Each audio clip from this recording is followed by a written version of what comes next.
Hello, hello, hello, everyone. It's Rachel, and happy Wednesday. I almost just said Thursday. I don't know if anyone else has felt this week. It has felt kind of long. I'm not really sure why, but yeah, I keep thinking today's Thursday and tomorrow's Friday, and it's not, but that's okay. I am super excited to be here with Maggie again, and some of you have maybe seen previous spotlights with Maggie. I love Maggie. Maggie and I have been together, I feel like, for years now. It's so fun to say that. But really, having watched Maggie from when we first started to now, it's just been absolutely incredible. But I wanted to bring Maggie on tonight. I guess it's afternoon, depending on where you live. I wanted to bring, or maybe even morning in some places around the world. I wanted to bring Maggie on because she joined the Live Your Dharma certification. And I wanted her to share a little bit as a coach, why she joined, and we're about halfway through, and kind of what's happened for her over even just the last 3 months. And before we jump in though, Maggie, for those of you who are new to you, tell them a little bit about you. Tell them what you give a shit about. I don't know anyone who saw my post the other day, but like, instead of I help, what the fuck do you care about? Anyone who knows me, there's lots of thoughts in my containers. Lots of inappropriateness, I guess. So yeah, Maggie, what do you give a shit about? Well, I am a business coach for creative entrepreneurs. So I give a shit about them getting out of overwhelm and getting out of being underpaid. So basically just helping people reignite their creative spark and make money. That's what I get to do for these people. I love it. And so Maggie, just so they know like how you a little bit about your journey and how you got here, tell them a little bit about your creative path, because as anyone who has listened to me, I really believe we go first. And so when Maggie and I first started, she was doing something different creatively than she is now, which I love because it was a similar path as mine actually. But Maggie, tell them a little bit about your creative path. So I'm a photographer as well as a business coach. So when I met Rachel, I owned a yoga studio, which makes all the sense in the world. Actually, it was really kind of a fun journey that I went on. So I, after college, started a photography business, worked in corporate, and a yoga studio happened to open in the small town that I live in. And I started taking classes there, loved just the way that yoga helped me tap into my mindset and into my body. And then through yoga, I was introduced to life coaching, thought it was a crock of crap, swore it off, never wanted to do it, and then wound up purchasing the yoga studio that I started going to and trained at. So I became a teacher, bought the studio, and then realized, oh shit, I need help. And I reached out in a Facebook group and connected with Rachel, and she told me she was a coach, and I was like, oh, but I knew somehow I swooshed her over. Something in me just told me like, you know what, this could really help. Maybe this will help. And, just like Rachel tells a lot of people, be curious about everything, right? So I got curious and I was like, you know what, let's give it a try. And then throughout the next, I don't know, probably 2 or 3 years, we worked together. And during everything that happened with the pandemic, on a coaching call with Rachel, I was like, you know what, I think it's time for me to pivot out of the yoga business. It's kind of given me what I needed it to, which is all the mindset tools that I use now in my own coaching business, and pursue coaching as more of a career. So here we are today. I love your journey, Maggie, maybe because besides the photography part, we've got a fair amount in common. Yeah, Maggie and I have talked a lot about how when I very first learned about life coaching, I was like, that's like unicorns and butterflies crap. I had no idea really. And I think that's not uncommon for a lot of people, is they don't really fully understand it. And what we don't understand, we kind of just often blow off. And of course, it's in the scheme of humanity, it's still very new, right? It's just in the last, 50 years that it's gotten more and more popular. And I'd say in just like the last 10 or 15 that it's exploded. So Maggie, tell them a little bit about where were you at like 3 months ago when you decided to invest in the Live Your Dharma program, which is really to help you elevate your skills. So I had started the coaching business, and I had a pretty firm like business foundation just from the businesses that I had run before. And, just from coaching one-on-one with you. And then, you told me about this program, and I was like, I really need to hone in on my like fine coaching skills, right? Like peer coaching and like just coaching other people who I don't necessarily like know super well, but also offer like a safe environment for me to learn and not feel super overwhelmed by like creating and generating clients, right? Because I think that's where a lot of coaches get stuck. They're like, yes, I have this great business idea, and how do I get the clients? Yes. And that is really something that like has totally helped me being these last 3 months. I've gone from like, I kind of know how to get to people, but now I've like been able to learn. I've kind of refound some of my voice, maybe found more of my voice. I don't know. But like, so connecting with people and offering just, value, I've learned that. I've been able to do peer coaching, which has been great, just to be able to help others. Yeah, I love that. What would you say, like for you, like as you were making the decision to join, what was like the thing you had to overcome the most? Like what was your biggest fear? I think my biggest fear was, is this going to be another training that I'm just going to accumulate and it's not going to serve me? And I really kind of had to have a come to Jesus meeting with myself and be like, okay, I love it. You're going to do this, and like, it's your choice to make it worth it or let it flop. Right. Like, so, wait, will you just say that again, Maggie? Everybody needs to hear that, because there's so many people, not so many. I hear this, I've heard this many times, that they think the program is what's going to like shift or alter them. But what is it that, like what Maggie just said, is actually what changes us, what shifts us, which allows us to help others shift, which is, say that again, Maggie, just so they can hear it. It's your choice. It's your choice to let it work. It's your choice to let it flop. So in life, you always have a choice. You have the choice to make it work, and you have the choice to make it flop. So, and I see that all the time when I talk to people too. They're like, oh, none of this stuff is working. And I'm like, well, okay, but what has worked up until this point? And it's not working for a reason, but you're choosing to see it as not working. So can you learn the lesson from that and move forward? So good. And what would you say, like for you right now, is like maybe what has surprised you the most, or what has stood out the most? What do you feel like has maybe hit home the most? Maybe those are all the same words. I don't know. So I feel like what's hit home for me the most, or like been the most best. I love it.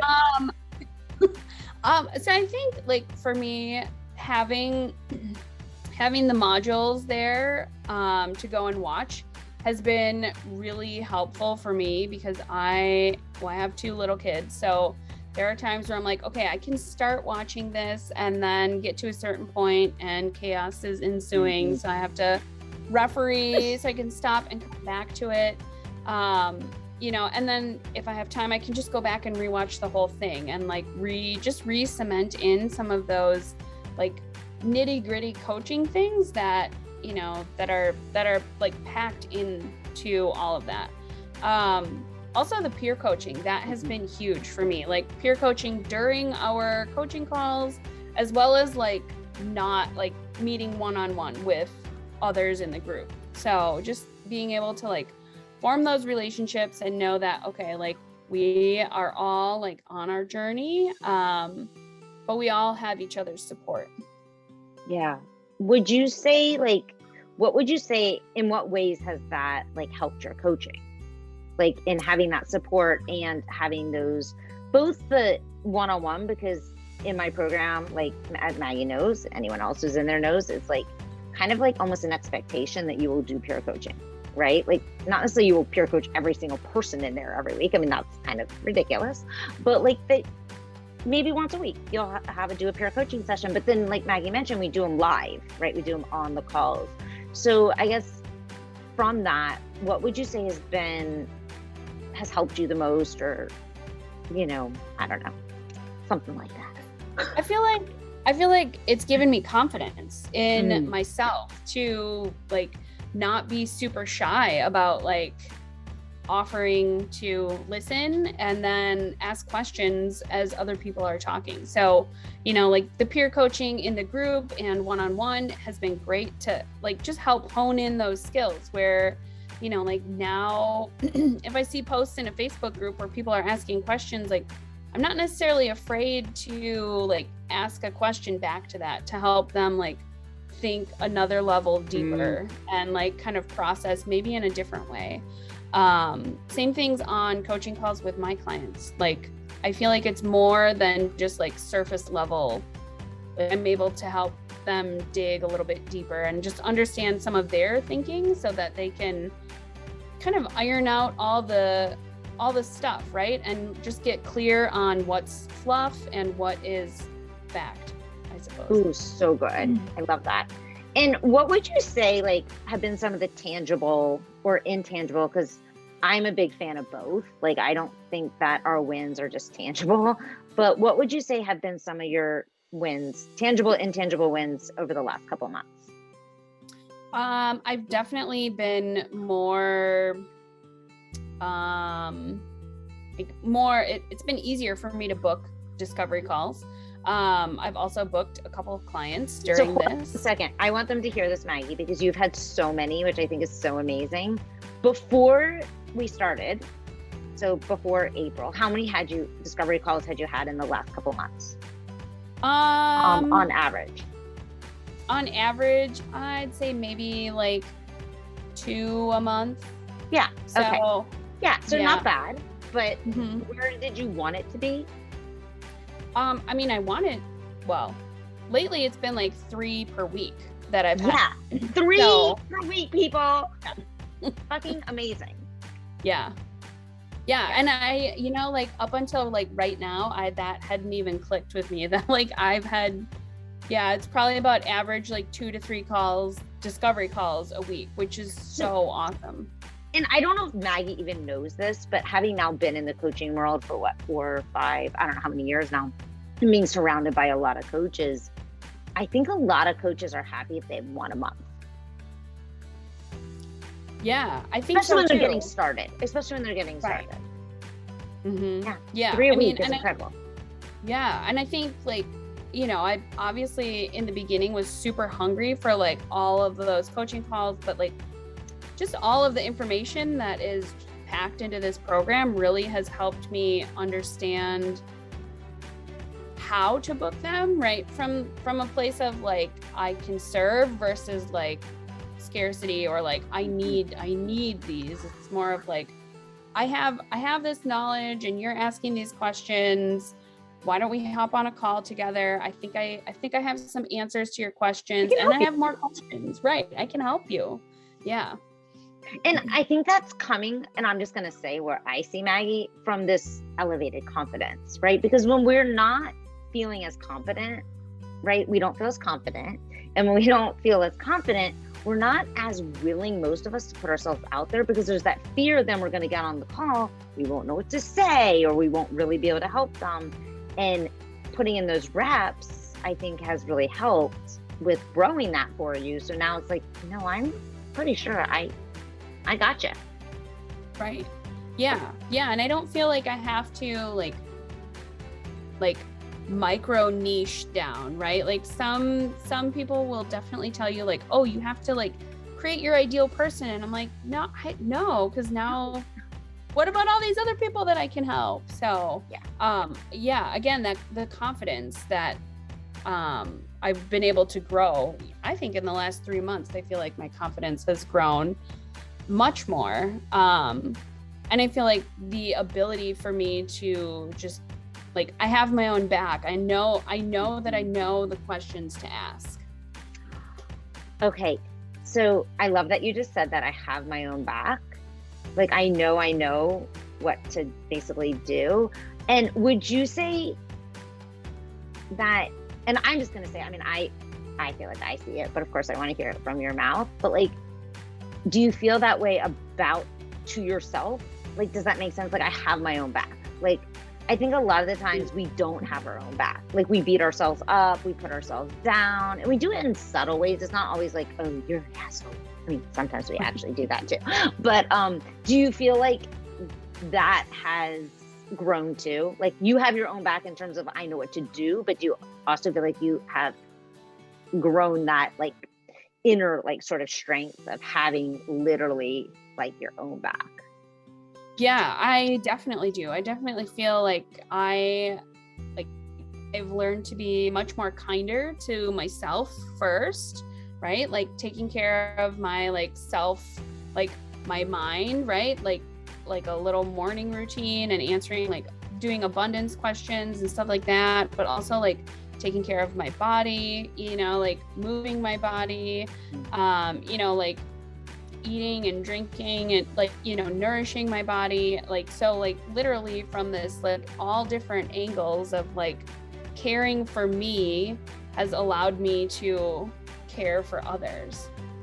Oh my God. Okay. So those are the intangible results that I was like, I want everyone to hear because I knew them, but someone's got to ask the questions in the right way.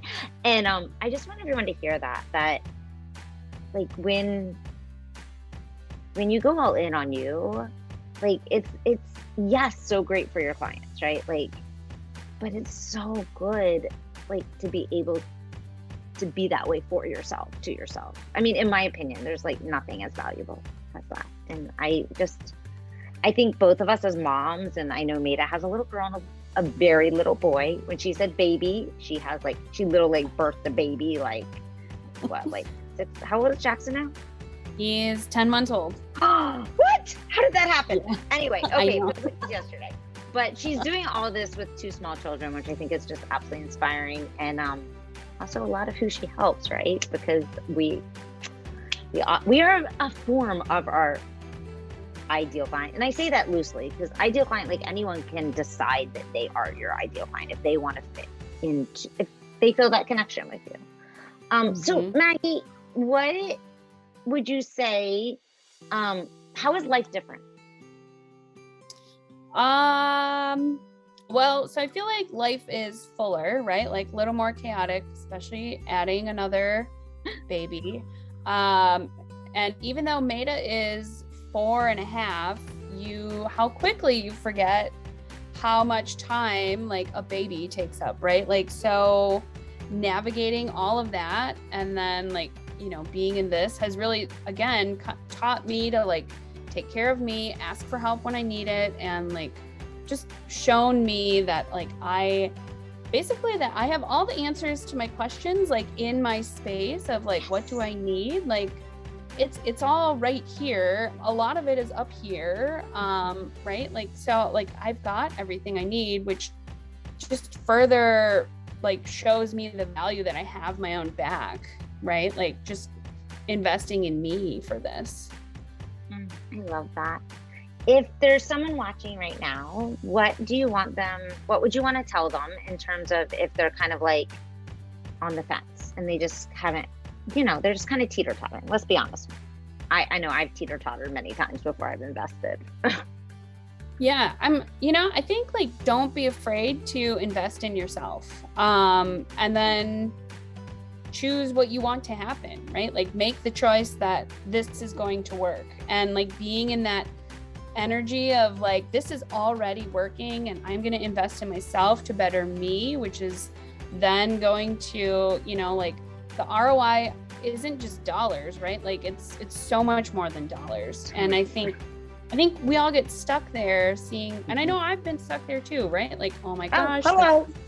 right? Like, so, kind of working through that and seeing like just how much value there can be and that there is, like trusting that you are making the right decision and investing in something that will help you is going to pay dividends, right? Like it's gonna just max out everything. I love that. Oh, such good advice. And Maggie, if someone right now is listening and they're like, no, I don't really want to be a coach, Rachel's program isn't for them, but they're kind of they're like, yeah, I am kind of a creative, or, I'd like to get my business started, or I have a little bit of a side hustle and I'm ready to take it to the next level. Where would they find you? Because you'd be the perfect person for them. Yeah, so you can find me. My website is MaggieLynnOlsen.com. I'm all over social media at Maggie Lynn Creative. Hey, so go follow Maggie at Maggie Lynn Creative. Her stories are great. I love when she's nursing a baby and talking. It's awesome. I encourage Maggie to just be Maggie, and she takes it all, and I love it. And she's got a lot of good value, a lot of wisdom to offer. So you should go follow her. And if you're a coach, or you're been playing around in the coaching world and you're ready to take your skills and really hone them and fine tune them, the doors are open right now for the next group of Live Your Dharma, which starts first or second week of August. Forget off the top of my head. I think it's the second technically. And I will drop in the comments how you can apply if you want to join us. And Maggie, thank you so much for being here with me today, sharing your story, your journey. Once again, I love you from the bottom of my heart. Yeah. And and don't forget to go follow Maggie. She's fucking amazing. Bye, everyone.